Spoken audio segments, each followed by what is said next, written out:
Hello, everyone. Welcome to Bite Your Tongue, the podcast. I'm Denise. And I'm Kirsten. Join us as we explore the ins and outs of building healthy relationships with our adult children. So let's get started. Hello, everyone, and welcome to another episode of Bite Your Tongue, the podcast. Denise, I have to say that I'm a little apprehensive about today's episode and also incredibly impressed with the resiliency of our guests and excited for our listeners to hear their heartbreaking but hopeful story. It's a story that we often hear about, not necessarily to this degree. You had read about this particular family in our local newspaper and you were very much affected by it. So I think our listeners are going to love what they have to say and also be sort of taken aback at the same time. I absolutely agree. I'm a little apprehensive too, and I should let listeners know it's going to be a little different type of episode. We're not talking to experts who are giving us advice. We're talking to a family who has endured a long journey with their adult son. We're talking about substance abuse and drug abuse. And every day we're reading news stories about overdoses and young adults dying from this kind of thing. I guess the other thing I just want to add is when I read these stories and hear them, I step back for a minute and always say, there but for the grace of God go I. And I'm hoping as listeners listen to this story, they too will have empathy for what this family has gone through. Kirsten and I were lucky to meet with them before we did this episode. And they told us stories about their families disowning them, friends moving away, lots of things like that. So I encourage all of our listeners to listen with their heart to this amazing story. Well, I also think to add to that a little bit is I think sometimes we think that this is the extreme. And unfortunately, I don't know how extreme it still is anymore. To put some statistics to that, a new UCLA research study found that the rate of overdose deaths among U.S. teenagers nearly doubled in 2020, the first year of the COVID pandemic, and it rose another 20% in the first half of 2021 compared with the 10 years prior to the pandemic. This is something that a lot of people, if it hasn't happened directly in your family, everybody knows somebody. I think today's episode is going to be valuable for a lot of reasons. You're absolutely right, Kirsten. I hope all of you who are listening will listen through this entire episode. At the end, these guests give the most amazing takeaways. Please stay and listen. You won't regret it. Let's get started. I want to warmly welcome Charles and Diane Holton. You need to feel so proud that you're sharing Patrick's story. Not only so others can learn about your journey, but so that you can help other families and also maybe make some noise that will change some of the systems that are in place that aren't helping the families that really need it. Let's start with you telling the listeners a little bit about who Patrick was before he started the addiction. Well, as a child, Patrick was just very fun, very kind, very sensitive, extremely sensitive, I should say. He loved being outdoors. He was very athletic. He played soccer. He played hockey. He snowboarded. And then as he got older, he became interested in parkour, which is also called free running. If you've ever watched this show, Ninja Warriors, that's the type of exercise Pat liked to do. So he started that when he was about 13, and he just developed such a love for it. And he would come home from school every day, take his dog, take off for 4 or 5 hours running, climbing trees, jumping.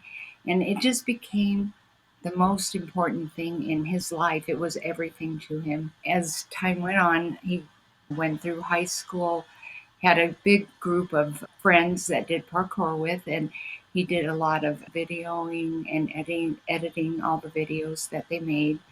And then a couple months, actually about 4 months after he graduated from high school, he had just a freak accident in a gymnasium where he did a flip off some high bars, and he landed where 2 mats had come apart, and he ended up breaking the joint in his left leg and ankle. So it's not actually an ankle fracture, it's actually the joint, which is called the talus, and he broke it into 6 pieces. Initially, they told us that it was not broken, it was just a sprain, and Patrick was so happy, and we went home, and then the hospital called and told us to get right back there.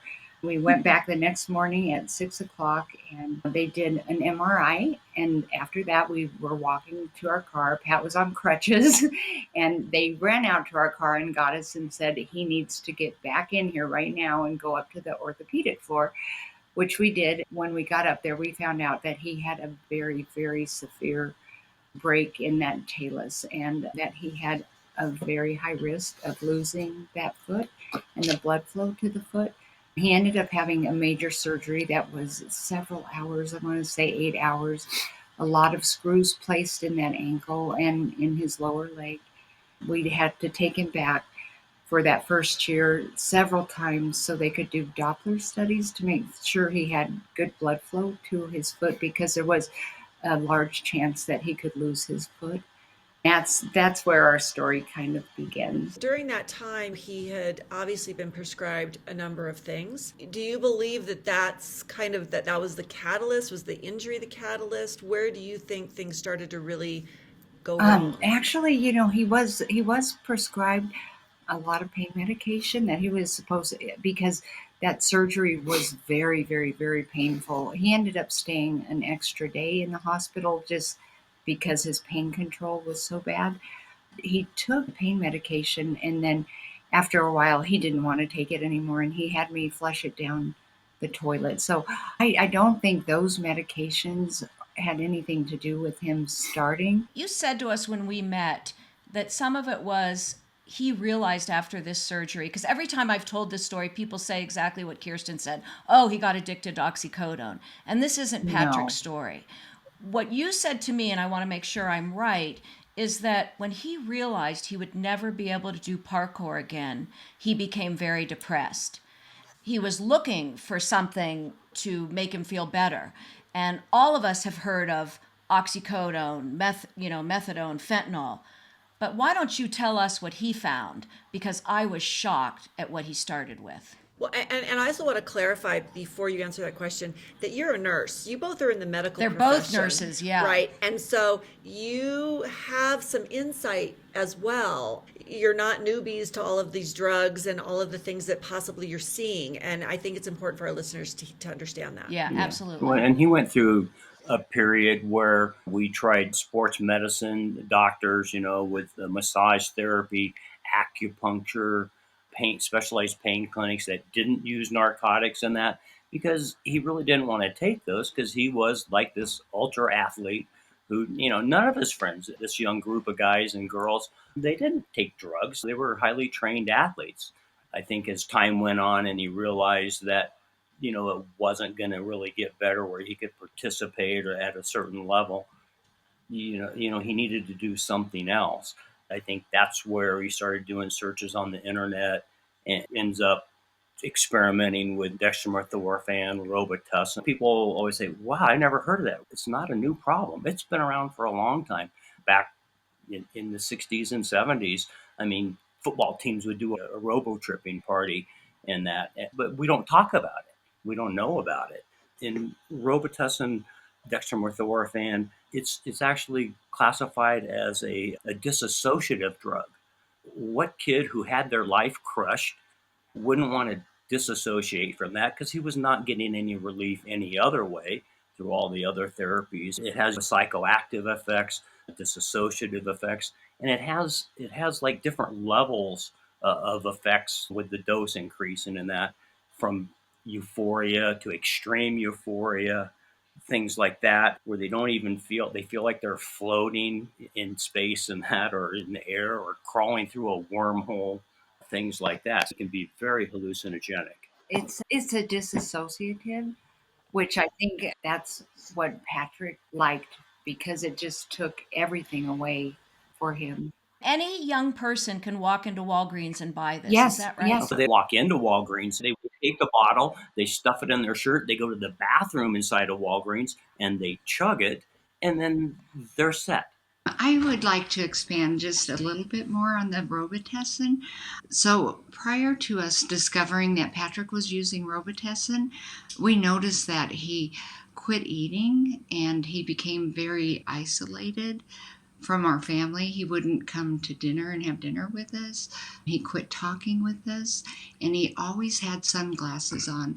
I suspected that he was doing something, but he never left the house. All of his friends had gone off to college, so at that point, he really didn't have any friends. He didn't have any money. He wouldn't even come in the same room with us or have anything to do with us, which was very unusual because he was such an outgoing, friendly person. And we thought it was probably because he was depressed. Once we discovered he was doing Robitussin and we searched the house for it, we found it down inside the couch, up underneath the couch. We found it buried all over the backyard. We found it in window wells. We found it in the tank of our toilets. We found it in the rafters in our basement. Even years after he was gone, we were still finding bottles of that. So when Patrick used Robitussin, I think the normal dose is 1 to 2 teaspoons. Patrick drank 3 full bottles at a time. Now, the ingredient is dextromethorphan. It's DXM. That's the ingredient that causes the hallucinations and the euphoric feeling. But some of those medications also contain Tylenol, which is very important, I think, for parents to know, because if they drank 2 or 3 bottles of Robitussin with Tylenol in it, they would go into liver failure and most likely die. Patrick was very careful about picking the ones that he used. He would look for the ingredients in it. But I think there are children out there that don't know about the Tylenol in it. I also wanted to say Robitussin, in all the studies they've done, it causes encapsulated lesions in the brain of rats. Now, they haven't done that with humans yet, but in all the reading that I've done, Robitussin can, if you use it in the amount that it makes you hallucinate, it can actually send you into a permanent psychosis, and you can end up with chronic schizophrenia from it. So I really believe that this drug is very dangerous, and I think now they have put it behind the counter, some of it. I don't not think all everywhere. of it, but that was my mission, was to get it behind the counter. So I did a lot of petitions over the years to have it put behind the counter, and wrote the drug companies, but I really never heard back from anyone. Patrick had over 30 admissions from Robitussin use, into hospital admissions, and then coupled with his mental health admissions, he had probably over 70 hospital admissions. But I really believe the Robitussin was the biggest thing that caused all of his problems and led to where he is now. I remember when I talked to you, I'd love you to tell the story, and I don't know which one of you it was, went around to all the Walgreens in the neighborhoods with signs and telling every Walgreens pharmacist, watch for kids stealing this, put this behind, and everyone sort of looked at you like you were They lazy. did, but I just did about a 10-mile radius in our home. I took a picture of Patrick, and I wrote that he was stealing Robitussin from all the stores in our neighborhood. I just left that with all the pharmacies. I actually had the manager at Safeway called me back, and they did have him on camera stealing it. They did, and they actually caught him once, and they tackled him in the parking lot, which we were not aware of until I found a ticket that he had received from the police. But yeah, he would just get an empty grocery bag and just fill it with Robitussin and walk right out the door. I have mentioned this again to so many people since I met you. Not one person has heard of it. When you go online, you can read so much about Robo-Tripping. To believe that your young adult child can walk into a Walgreens and have a drug that took him down this path. So let's go down this path. Now, when do you realize that he's not himself? Patrick's birthday is December 27th. And my birthday is New Year's Day. So on December 27th, we were celebrating his 21st birthday, and I just noticed something wrong with him. We were upstairs, and I looked at him, and his pupils were about the size of the colored part of his eye. That's how we always knew he was on Robitussin, is he got a completely different look to him. He almost looked, I hate to say it, but almost demonized, because his eyes just looked pure black. I looked at him and I said, "Why are your eyes so dilated?" I called Charles to come upstairs and look at his eyes with me. He didn't say anything, but so then 3 days later, that was on my birthday, New Year's Day, he overdosed that morning, and he had taken 80 triple C capsules. What he was throwing up and overdosing on is the guaifenesin, the coating on the capsule. That's what they overdose on. The DXM, or the dextromethorphan, makes you hallucinate and stuff, and it's extremely addictive. That was the very first time he overdosed, was on New Year's Day in 2012. Just turned 21. Yeah, I always 21. describe it as when you looked at him and his eyes were so blown and dilated, it's like the lights are on, but nobody's home because he just wasn't there. What was your next step? So when he overdosed, did you take him to the Yeah, hospital? immediately. Charles threw him in the car and took off with him, and I was getting my clothes on, and I followed behind him in the car because at that point we didn't know anything about DXM or what it did. We got him to the hospital, and his heart rate was very, very high. His blood pressure was high. All they did was monitor him throughout the day, and then they discharged him with instructions about substance abuse. After that, he overdosed almost weekly. Almost weekly after that. Well, in part of the hospital visit, they do test for drugs, right? They do a tox screen, but it doesn't show up as dextromethorphan. It shows up as PCP or An opioid. yeah, or an opiate, and that. So then you're sent down a different pathway, thinking, "Oh, that's to get a different problem." It's really a false positive, is what it is, but that's what you're left with. Do you feel like the hospitals don't even know what they're doing when these kids come in? And I guess I should say your journey is so long. It's 15 years. These are emergency room doctors, they're emergency room nurses, and that, and they don't even have a clue about it. They don't even know it was. And when it comes back as PCP or whatever, an opiate, well, that's the path they go down. But it's really not the true thing. At this point, you had hope. Okay, he's addicted to something right now, but we're going to take care of it. We're going to get him the best help. 15 years later, I want to let the listeners know Patrick is alive. You'll hear a little bit more about what's happened. But when we met with Diane and Charles, Diane, I've never seen anything like this. The most dedicated, loving parent had probably a 15-page document of every doctor, every session, every drug prescribed, and continuing to try to trust people. I know we can't go through all 15 pages, but I'd love you to just talk about a few of the highlights when you would go to someone and they'd tell you to do this and then that would happen. Just give us things people will learn from. Some of the ropes and hoops you jump through that you think people need to know and understand. Immediately, right after Patrick's injury, he had talked about jumping off a building downtown. And what he said to me is, he said, "Mom," he said, "I found a sport and something that I love so much. I am so blessed to have found that. There's people in this world that never find that. And if I can't do that, I don't want to be here anymore. I don't want to be here anymore if I can't do what I love." He truly meant it. From that day on, he just has gone downhill. Immediately, I was thinking he was suicidal. I took him right away to a specialist at University Hospital that I'm so sorry, he diagnosed him with a major depressive disorder and sent us to another doctor because that doctor was out of network. So we went to another one in network. Basically, Denise, what happened is every psychiatrist we had, which we saw everyone in network with Cigna, they ended up firing Patrick. They would take him on as a patient, and then Patrick would be non-compliant, and he would be using Robitussin in conjunction with psych meds. And so the psychiatrist would say, "He's a liability to me. Don't bring him back." I actually had one doctor that I took Patrick to see. He had seen him several times, and we went to our visit, and he opened his door and he said, "Your son has called me I don't know how many times this weekend."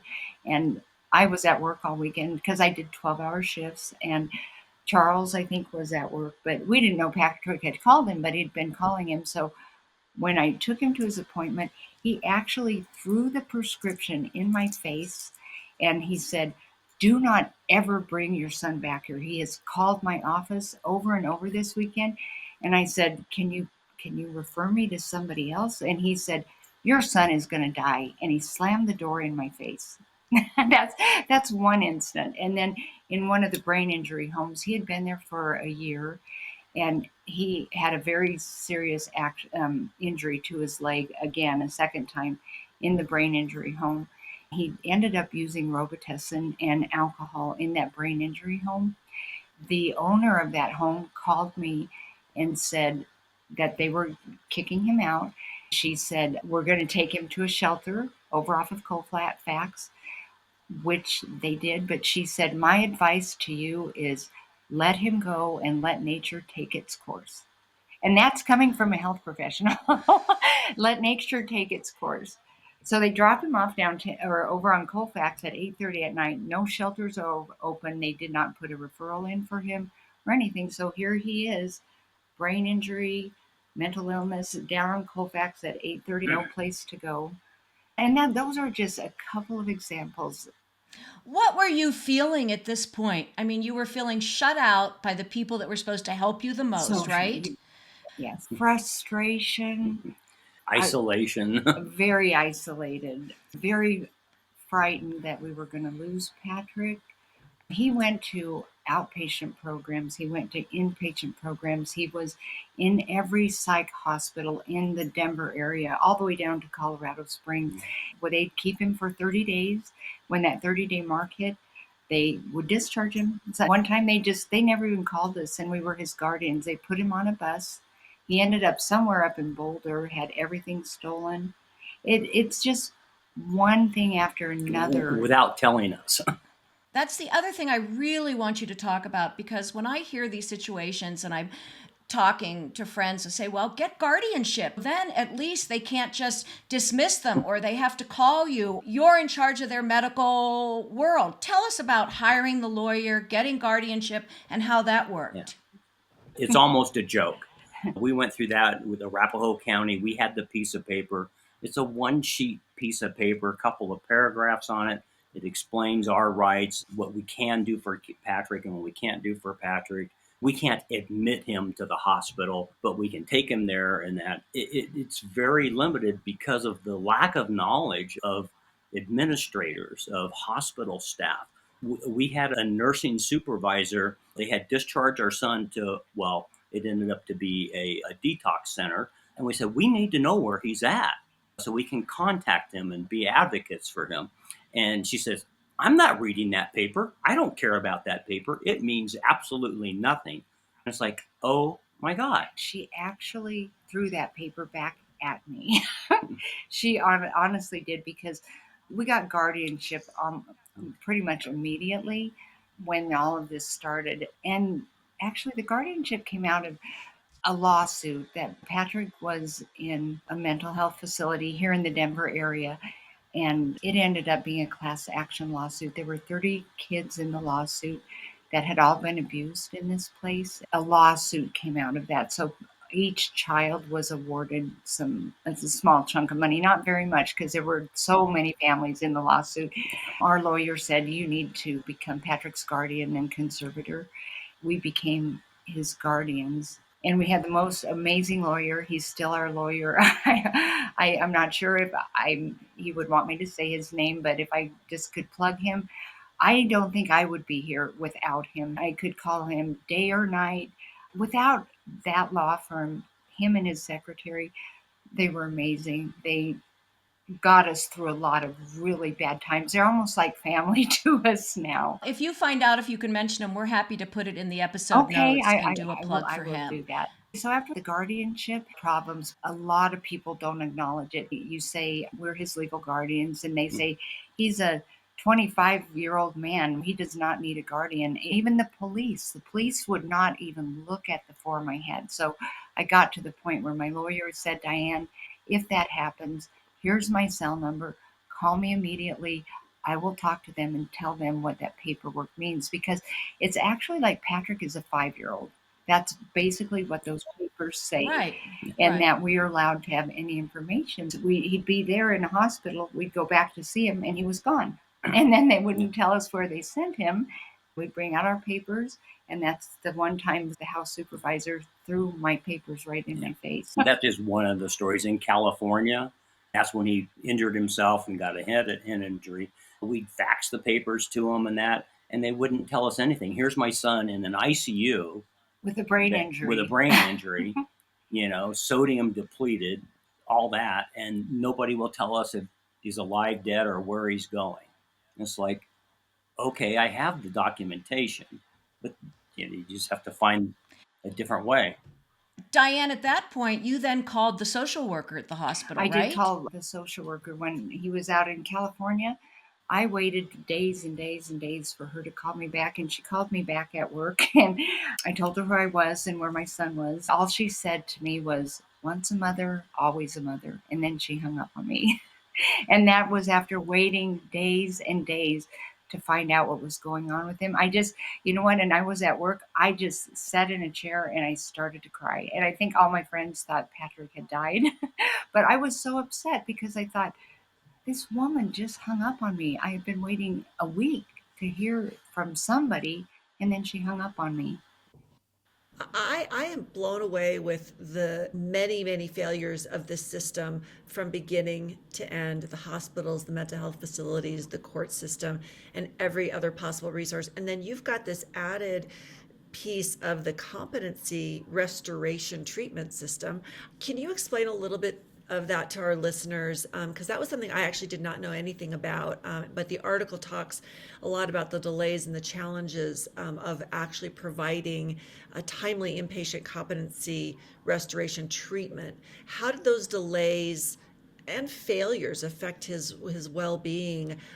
The first time that Patrick was arrested, he ended up being in the Arapahoe County Jail for 2 years. And we tried and tried to get to him during that time. And even as guardians, we could not. I mean, once they're in jail, it's like your hands are tied. You don't have any way in, except going through a public defender, which is very hard to get a hold of a public defender or the district attorney. So that first time he was arrested, I pretty much spent most of my days and nights on the computer playing with email addresses to find the right email addresses to get to the top of the person in Arapahoe County. And then I actually was connected with a lieutenant at one point, and I said, I'm very, very worried about my son. I haven't heard from him. He calls us all the time. I haven't heard from him in months. And then he called me back and he said, Patrick is just fine. He's out in the general population walking around. He was fine. He was happy. When come to find out, he had been locked up in isolation for 8 months, and he was in isolation at that point. So that locked up in the jail right, in isolation. In isolation. Let me ask you something, because maybe this I don't understand. I watch TV, and it seems like you can go into the jail and do visitation. What's the difference in his situation and that? COVID did a lot. COVID okay, not so COVID was at that okay. point yet, actually, because that was back in 2014, 15, 16. So he was always in suicide pods or something like that. So he was not allowed visitors. He could call us, but that's when we got worried because the phone calls just quit. They just quit one day, and then we knew that he was in trouble. 8 months later, they transferred him down to the state hospital. It took us almost a year to have a conversation with him. He was completely checked out mentally, I think, from being isolated for 8 months. But it took so long to get him back. And bombarded with psychiatric meds, which we could never figure out what they had put him on or whatever. They figured out that he had actually seizures from these drugs where he would just start spitting and doing like tardive dyskinesia kind of things like that. And then finally he got to another unit where a nurse practitioner took him off of basically almost everything. And that's when he improved. And that's when we finally got a chance to go down to Pueblo and visit him face to face. But it was a year of nothing. I want to talk about these drugs because there was another time when I was looking at your document. You'd been to all these everyone was changing. Take this, take this, take this. Oh, no, he has this. No, he has that. First, I want to talk about how do you know who to believe? And second, Wasn't there a time that a doctor said to you he needs to be off everything, and you took like a month off work because he had to go through withdrawal of each of these drugs because I think they wanted to take a brain scan, right? Well, yes, he was on very, very many medications. And if I can say, there's a book, it's called Stalls, which is spelled Stahals, Essential, Stahls. Okay. Essential Psychopharmacology. But it's a Okay. prescriber's manual and it has every single psych med in here. At one point, right now I don't have any tabs. At one point, this entire book was tabs everywhere because every time they put him on a med, I'd read about it. I'd read about the side effects just to make sure it could go with the other medications because I worried so much. And these medications are not benign. The side effects are terrible, terrible, terrible, terrible. That's all I can say. I know people do need them, but the amount of medication at one point, I did take a month off work because they wanted to do a brain study on Patrick, which this is what they told us. I think the brain study was $7,000. What they said, what we'll do is get him off every medication. There's no meds in his system. We'll hook him up to this machine and it will watch his brain waves and then help us fine tune the correct medication to help him. It was a neuro place that's what their specialty was. But so they said he just had depression. That's all they said is the brain scan looked like he had depression. After that, we started him on an outpatient program, which he was fired from that. He didn't last long there just because he has no motivation whatsoever. And I feel like back when he told me he didn't want to live anymore if he couldn't run, he's been like this ever since. There's not anything that motivates him. Well, some of it comes from the dextromethorphan, the side effects of that. That can even lead to schizophrenia and bipolar disorders and other brain things. There's a term anosognosia. It just basically means they have no insight into their own disease and they don't realize that, quote unquote, they're sick or something's wrong. They don't need help. It's a symptom of all these disorders and the traumatic brain injuries, too. I mean, it's a brain thing, right? It's a symptom. It's not denial, and people don't recognize that. A lot of times, that part of the brain injury and the damage that the drugs do to the brain, it just gets missed. And they say, "Oh, they're not motivated." Well, it's part of the symptom of the diseases. Every time you went to a new doctor and they gave you a new thought, or like when you did the brain scan, they said he's depressed, did you have hopes, this is it, this is it? Every time, especially the place that he was abused at, because it was our last straw. It was our last straw. But if you read about their program on the website, which was pages of nothing but how wonderful this place was, it was a hard program. But if you and your family, because we all had to go to that program, if you stuck with it, your child would be well. That was the worst, devastating program in our lives. Misleading, deceptive. The number of kids that killed themselves that were in that program when they came out, they took Patrick. He was 20. But I think they usually took kids up to 18, but they went ahead and they took Patrick into that program, which I wish they wouldn't have at this time, if what I know now. But yeah, there were 30 kids in that lawsuit, and several of them had killed themselves just from, it was all physical abuse, some sexual abuse to the girls. Medication mismanagement, because the doctor didn't have a license to administer medications. He had to defer it to a nurse practitioner. I had forgotten until last night. I was looking at some of my notes and I remembered Patrick needed all of his medications refilled when we took him there. So when I called, I said, I'm going to stop and get his meds refilled. They said, no, you don't need to do that. We'll fill him as soon as he gets here. I said, okay, that's great. So they never filled his meds and he had been on them for well over a year. So he went through withdrawal from all those meds. There were kids in there having seizures. Patrick would see kids having seizures on the floor. They withheld insulin from kids. But insulin. Oh my gosh. There's a lot of bad places. But you don't know, and you're grasping for a miracle as a parent. that was after we had been through so much. He went to a wilderness program in Utah. He was only supposed to be there 2 months. I think he ended up being there 3 or 4. He went to a residential program in California, and he went to another inpatient facility there that he walked away from, and that's when he off a building. So it's like, oh my God. I'm curious what your support systems have looked like. I know that you had to move from one neighborhood to another, I don't by choice or for whatever reason. And I also know that there's been some family isolation. One of the things I don't know if our listeners are aware of is that in the mental health space, families are more isolated than they are for any other disease, whether it's cancer or anything else. So, could you speak a little bit to that from your own experience?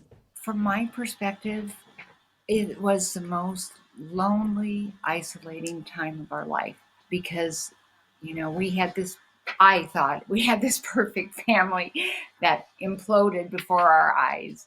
And our family, I'm sorry to say, I have one brother in Louisiana that I didn't talk to a lot, but that was because I was so busy with Patrick. But the family we have here in Colorado basically left us. Now, Charles' family, he has a brother that checked on Patrick and stuff like that. But as far as my family, first of all, they beat up on me a lot in the beginning and said I was doing everything wrong. And they wanted to make sure that Charles and I were doing what was best for Patrick. Well, we're his parents. So, and of course, we would do what's best for Patrick. And then after a while, they quit talking to us and basically disowned us. And since then, my father has passed on, which is sad because I never was able to fix things with him. I have a sister and a niece and a nephew that Charles and I raised pretty much. They will not have anything to do with us. They've blocked us from any sort of their life. And so we haven't had communication with them going on 3 years now. What do you think that's about? Are they embarrassed that you're their family, or do they think you're not doing anything right and they would do it better, and what Patrick's going through is your fault? Or do they think it's contagious? All of the above. Yeah. Um, Okay. Okay. I think they just had so many. This is what you need to do. This is what you need to do. Why aren't you doing this? Why aren't you doing this? Why aren't you doing this? And then yelling at me all the time. And you know what? For my mental health, the best thing for me to do was not talk to them because I would end up in a fight with them most of the time. There was even a time my sister said, "Send Patrick to my house. I'll fix him." I said, okay. So I sent Patrick to her. And then within 24 hours, she called me and she said, "Come get him out of my house now." So And how about friends and neighbors? Where did you get support from anyone? my friends Isolated. at St. Joseph's Hospital, which maybe I can plug that, they saved my life. If I did not have the group of nurses I worked with, I would not be here. I would not. I can tell you that. They helped me on days when I was really tired, when I'd get calls in the middle of my shift of something bad about Patrick, when I'd have to go sit and cry somewhere, they would take over my assignment for me.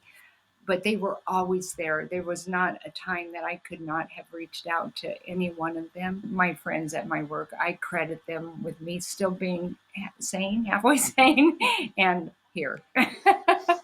And I would agree with that too. I mean, I always had a couple of 3 or 4 friends at work that I could talk to about anything. And of course, I always listened to things that was going on in their lives. But I think the issues that we had, they helped me more than anything else. And I think that's a big thing. The biggest thing they did was just listen to me and Listen.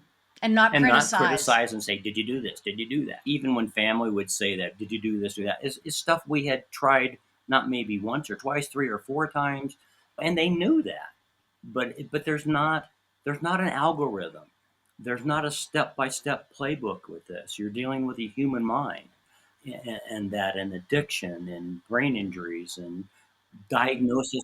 Your immediate family, your daughter. I bet you she got angry all this time was being spent with Patrick. Where did Well, she fit all of in? this started her sophomore year of high school, pretty much. So a lot of the worst parts were during high school. And Charles had a sister, Karen, and she kind of stepped in and became a second mom for my daughter when I was busy with Pat, because we had appointment after appointment after appointment every single day. I did everything I could not to have her feel like I wasn't paying attention to her.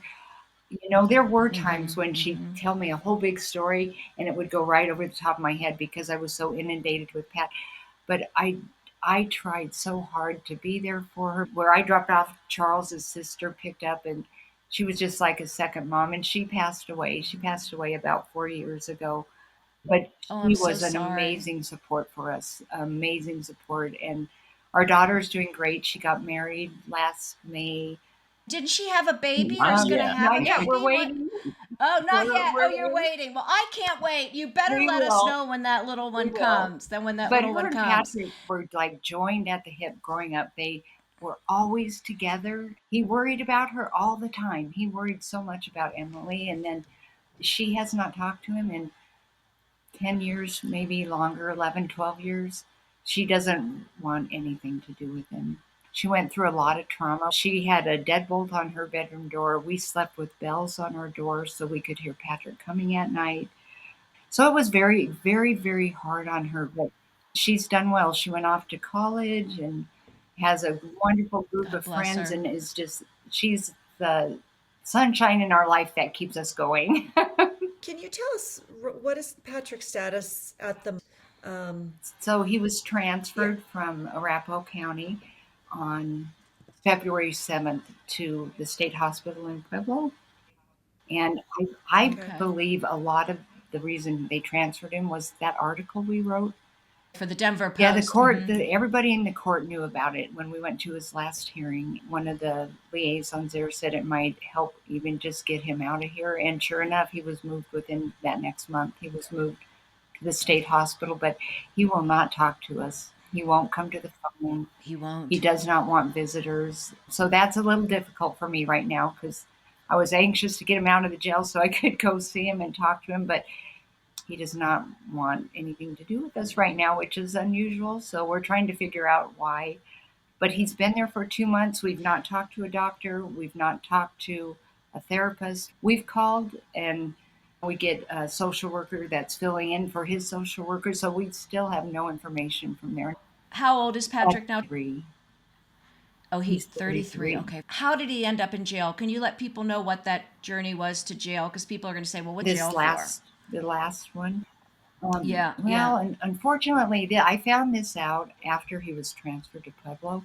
He he let somebody shoot him up with meth, which he's never done. He's Okay. never done Okay. needles, and Right. he's Okay. always promised me that he would never, ever, ever do needles. And when he was coming down off of that meth, he wanted more, and he wasn't able to get more, so he found big rocks, and he got angry, and he threw them through the Department windows of a store. department store and did a lot of damage. The police came and he was just pacing, talking to a wall when the police picked him up. He had been discharged from the state hospital here in Denver.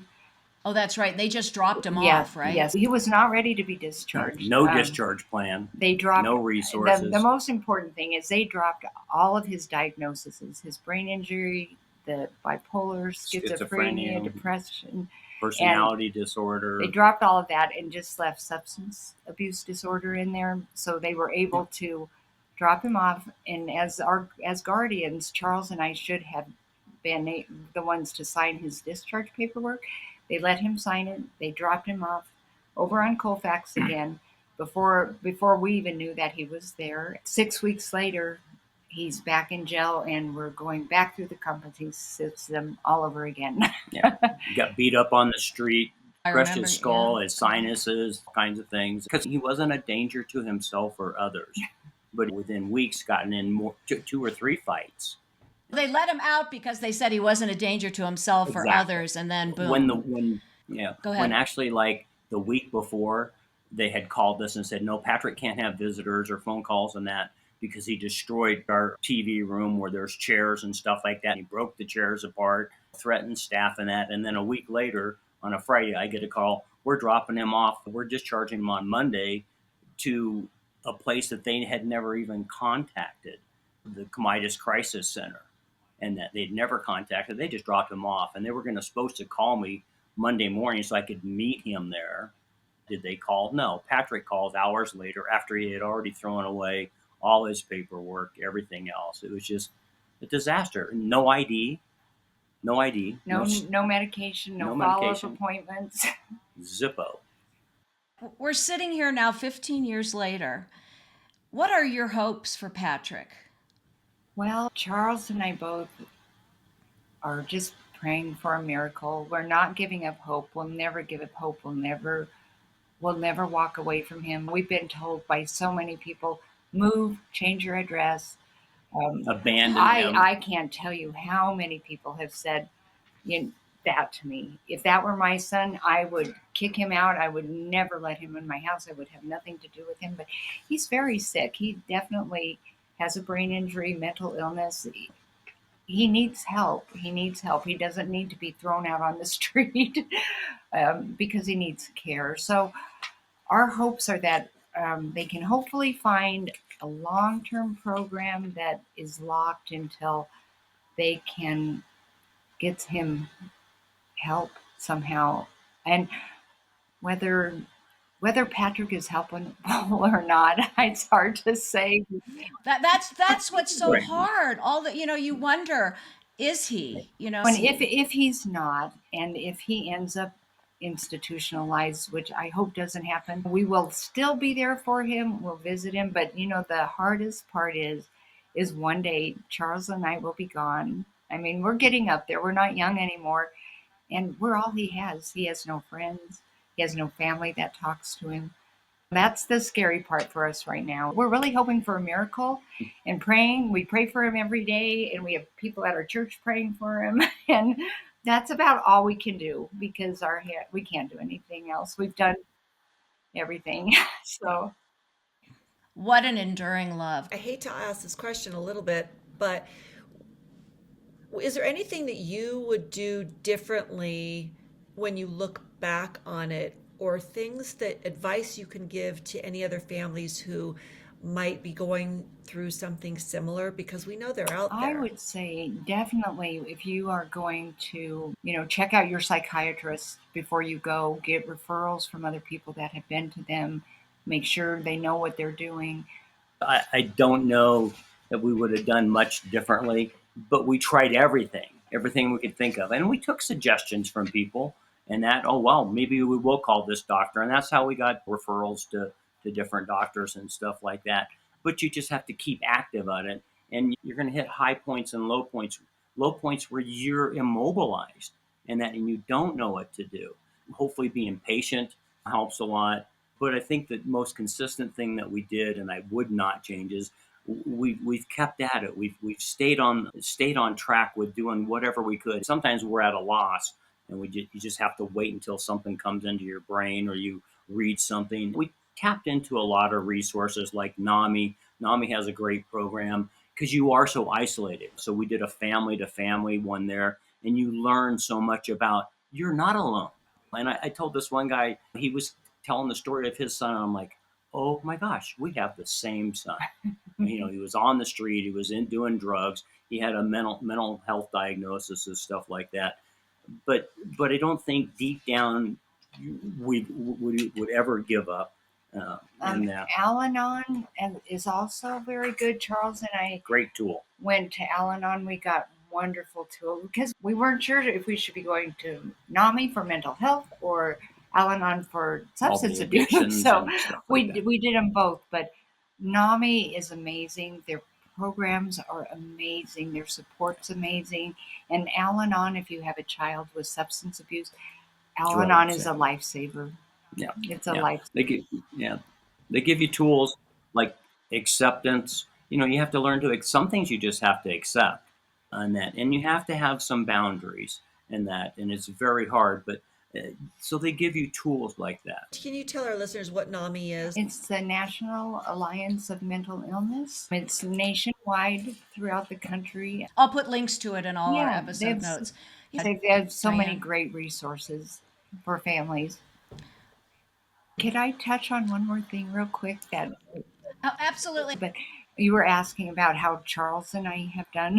Well, Yeah, that's important. I was a NICU nurse for many years, and every year we would have graduate picnics, and it was amazing how the families with very disabled kids, they would come back and they had divorced. Almost all of them had divorced with this very sick child. Initially, we did pretty good. We went through a couple of very hard years where we wanted the same goal, but it's very funny how men deal with it one way, women deal with it completely different. And I think that's important for people to know, because I would get mad at Charles. But then once we started going to the mental hospitals and support groups, they just said men deal with it differently. They tend to isolate and they're more quiet and they don't talk about it as much. Where all I wanted to do was search online and do this and do this and do this and talk and talk and talk.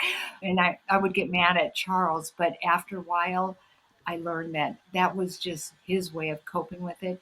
I'd say now our marriage is stronger than it's ever been. I wish you guys knew Patrick when he was younger.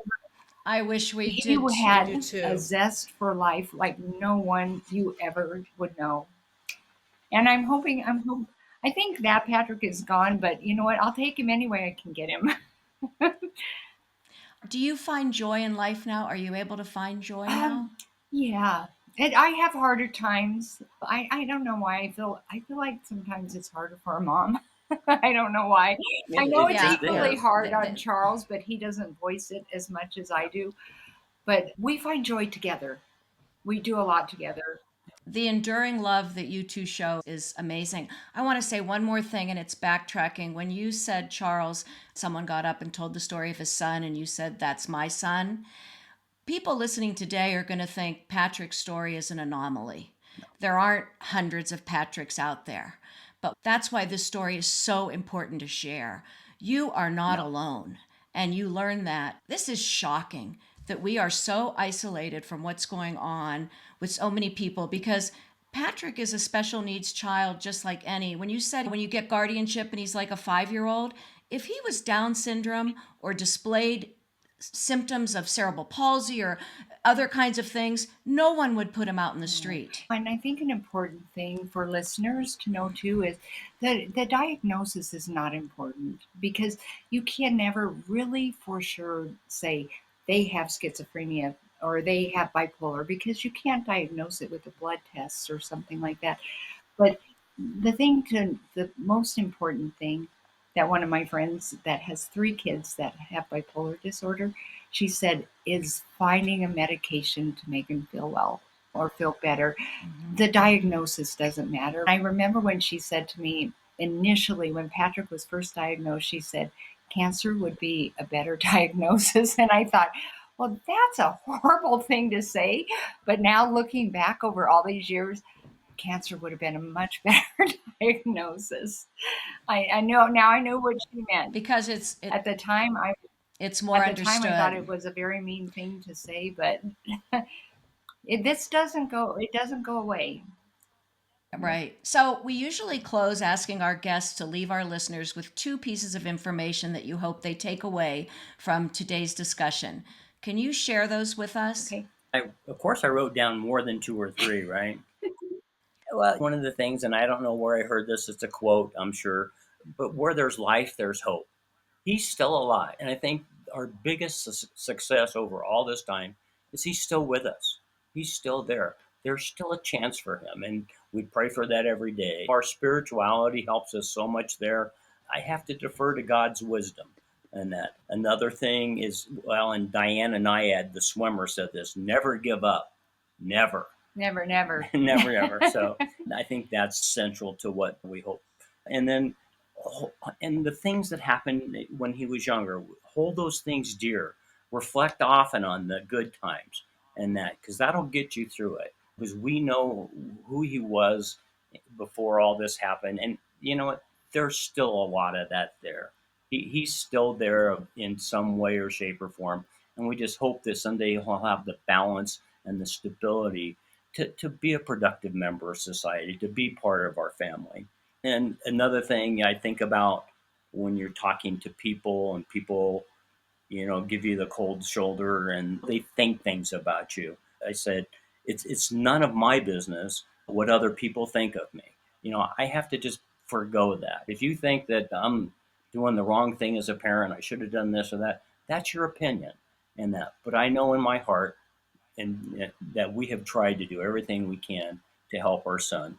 And another thing that I wrote down was talk about the elephant in the room, because that's what's wrong with our Mm. politicians. That's what's wrong with our society. That's what's wrong with families. We don't talk about family problems. We don't talk about the years of alcoholism and the generations of alcoholism in our families and drug abuse and things like that. You have to talk about it. And I want to thank you guys for giving us a platform for that. Then the last thing that I wrote is experts don't have all the answers. There isn't one person you can go to and they can't give you that outline that says, let's do this, let's do this, let's do this. You'll realize after a while, after you network with people, you become pretty much the experts. You may not have all the answers, but you become experts in that, and you become examples. I think one of the biggest things we've done is be an example. Diane and I, we volunteer at our church. We volunteer at a homeless shelter where Patrick used to pop up every once in a while, and it's in my old neighborhood. People always say, "Oh, you're with the church." I'm like, well, not really. I said, I grew up in this neighborhood. I feel like I'm serving my neighbors. The community part of it too. Every time you drive down the street, you see a homeless encampment or a couple of people, and we have several around our house. I don't think of them as quote unquote homeless. I think of them as my unhoused neighbors and that. And so those are the things. Look at people, do what you can for them. You can't help everybody, and just keep going. Yes, keep going. Gosh, those are so wonderful. Can you guys put your heads together just for a minute at the end? I want to see both of you. Thank you so Thank you. much. You guys are a light, and I just pray for you. I pray for Patrick, and I thank you with all my heart for sharing this story. You. And hopefully we'll get together again Yeah. at some point, because I really, really enjoy Could you I guys. ask a So quick thank you. favor? Yeah. If there are Yes. any listeners out there that do pray, could they squeeze in a little prayer for Patrick? For him? Thank you. Absolutely. Whatever your beliefs, Yes. whatever your God, ask them to think Yeah. about Patrick. We will. Okay. Thank you so much for having us. Thank you. Thank Our you guys for doing this. Okay, So we'll stay grateful. in touch. Okay. Thank you. Well, that's a wrap.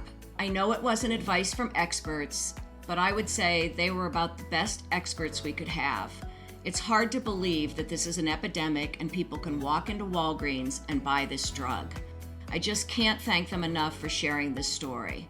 For those listening that might want to send Charles and Diane a message of support or even share their own story, you can visit our website at biteyourtonguepodcast.com, and there's a little microphone in the bottom right. I think it would mean so much to Charles and Diane if you sent them a message. Yeah, Denise, this was a tough one, and we knew this was going to be a tough one, but it's a really important one. We get a lot of questions about mental health, drug and alcohol abuse, and their story is all of it, and how everything just can go wrong. They had the most incredible intentions. They did everything right. They did everything. And how they still have hope is amazing to me. Quite honestly, I have hope for him as well. I hope that there's that one person, the one thing that turns this around for them and they can get their Patrick back. Boy, so do I, Kirsten. I think, as she said, if we could all say a little prayer. Thank you all for listening today. I know this was a tough one. Once again, thank you so much to Connie Gorant-Fisher.